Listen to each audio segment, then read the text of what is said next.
I have something worthwhile to say, but I need to wait 15 seconds into the video before I say it. So enjoy this least cinematic death.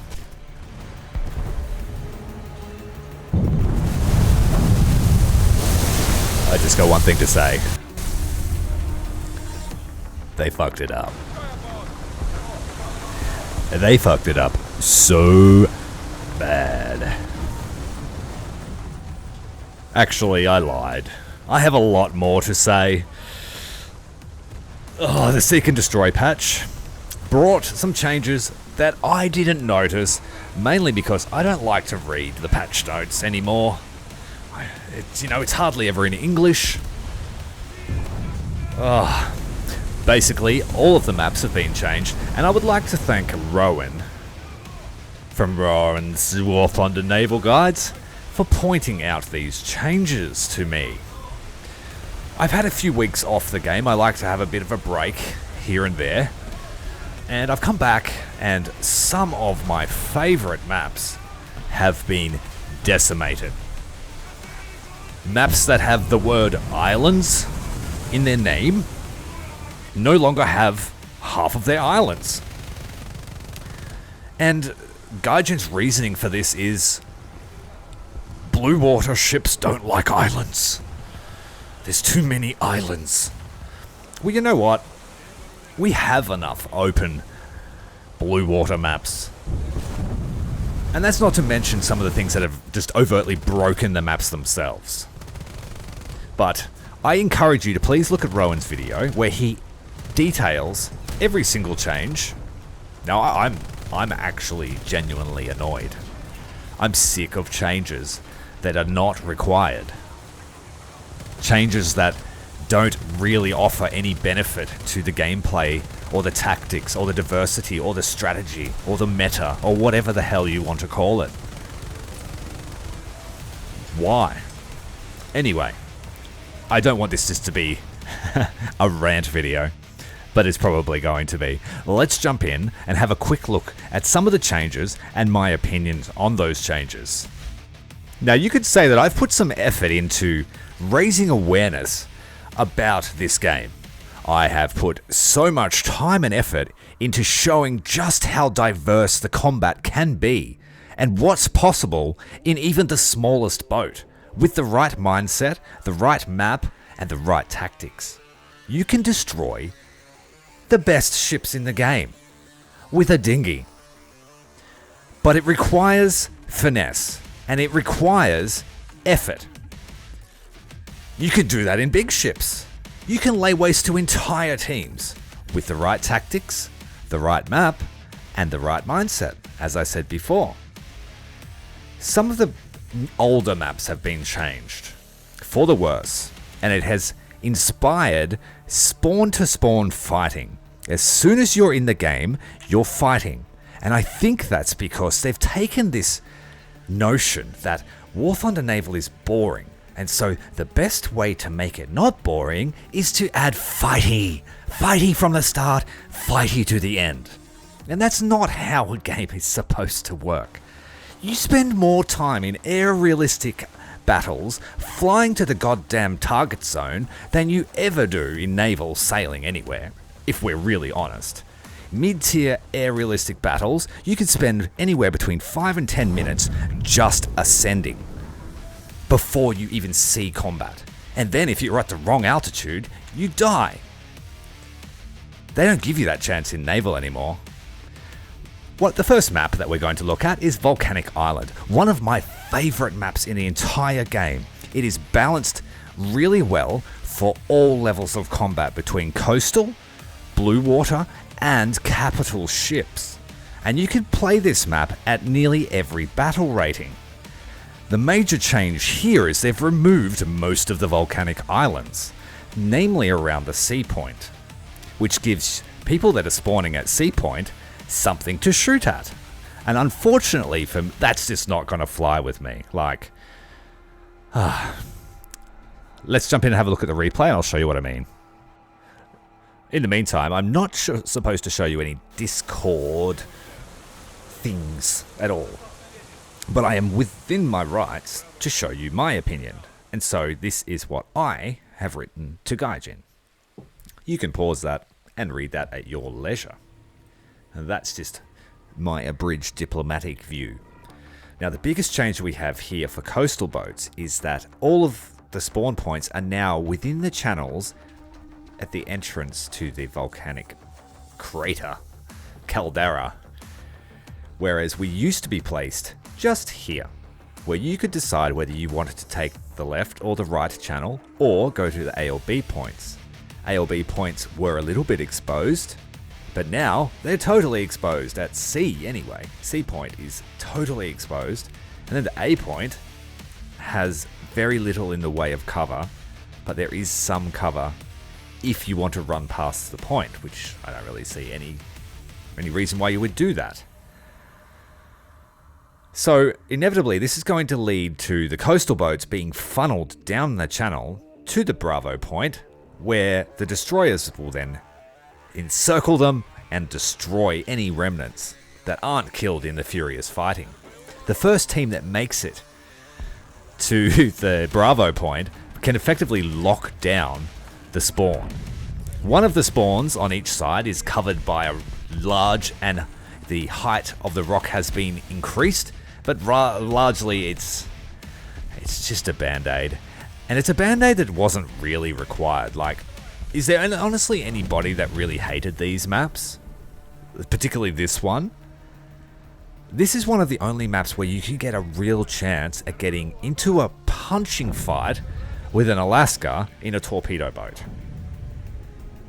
And we need those options in game, I feel. I mean, I know that you guys hate cap rushes and coastal cappers at 7.0, and I too hate them, and that's why you'll often find me balancing the team, destroying the coastals, and then targeting you in your capital ship. That's what the coastal player, that's their job. And these changes now have made it extremely dangerous to go anywhere in a coastal boat. And it's not like coastal's dead.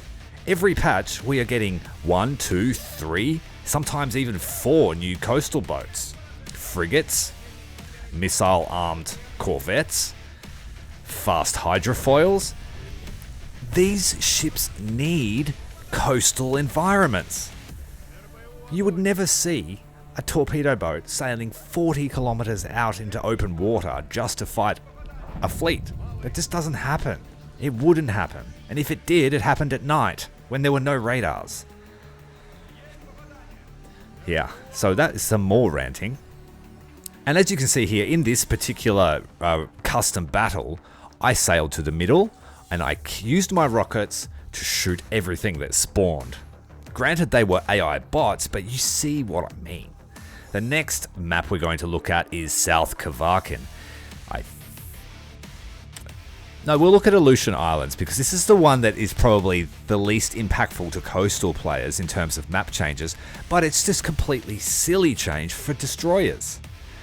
Now, granted, the previous version of this map had an island near the Charlie Point, and the island did favour the red team as you see them on the minimap, because the island was shaped in such a way that the blue team had to take a larger route around to get to the point.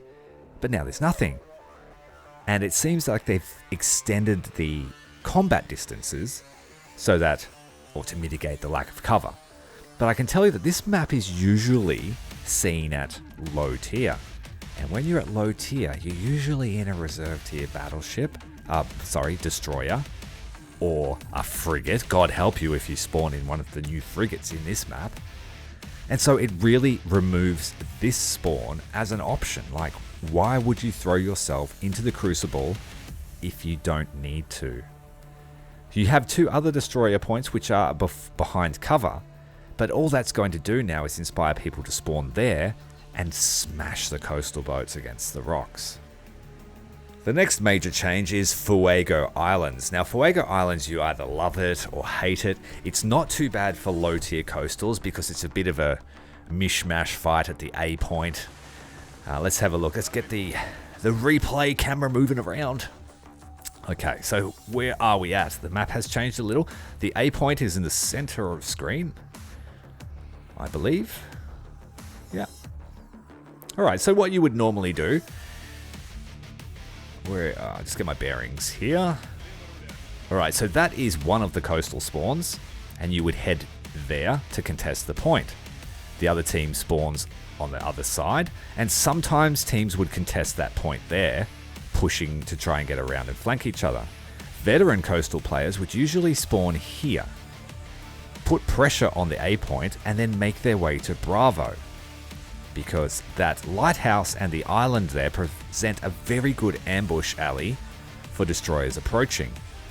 One of the big changes is they've moved the destroyer spawns closer, so that you're almost within 7 to 8 kilometers at the start, and there's very little time for you to get your coastal boat into a position.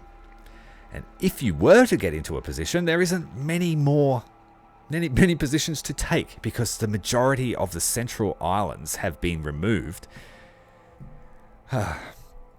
If you were playing on the other team, that's where you would spawn, and the secondary coastal spawn would be there, where you could make a beeline towards Bravo and that island in the background, which was also a bit of an ambush alley.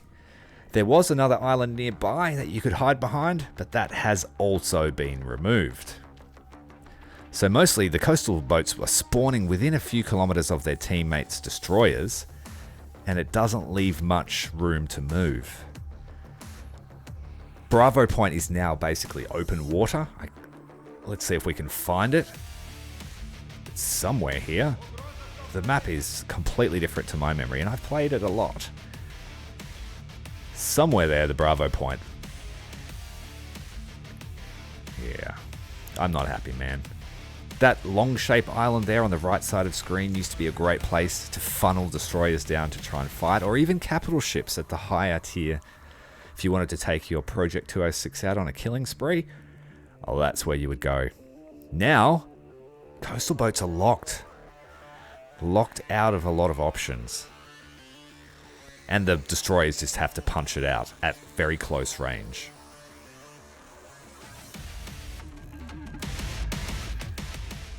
Finally, we have South Kavakin. Now, this is another one that's love or hate, but this map is actually broken now, especially the encounter version. This used to be one of the better circle fight maps as well, because there were a few places to hide, and where the Charlie Point is, there used to be a large island, which veteran players would know. That's where a lot of kills used to be earned. If you could cross the distance between those two islands and get there and crest around the point, you would often run into a team full of enemies, and you could just lay waste to them, or get your butt kicked. On the opposite side, the team, if they pushed out around the point and pushed to the Charlie Point, it was actually pretty hard to stop them from doing so. The island offered a way to fight on many firing angles. They've pushed the coastal spawns towards the open water on this side of the map, and in the encounter version, one of the team's convoys is literally out in open water, while the enemy team is hidden behind that island towards the center of the screen. Totally unbalanced. All of the capital ship spawns on the circle map are on open water, with the exception of one, but they have added more, hazards, more navigational hazards, so you can't even fit more than 1 or 2 ships through there at a time, so it will create a large funnel. And I can tell you, no one's going to want to spawn out in the open water when they could have the option of a little bit of cover and a time to think and assess the battle. Anyway, that's my rant for the day. Please check out Rowan's video where he goes into more depth. But from what I can say, these are bad changes, and I'm getting fed up with it, guys. Really, it's hard to manage. Stop breaking my shit. Commander Tyrael, out.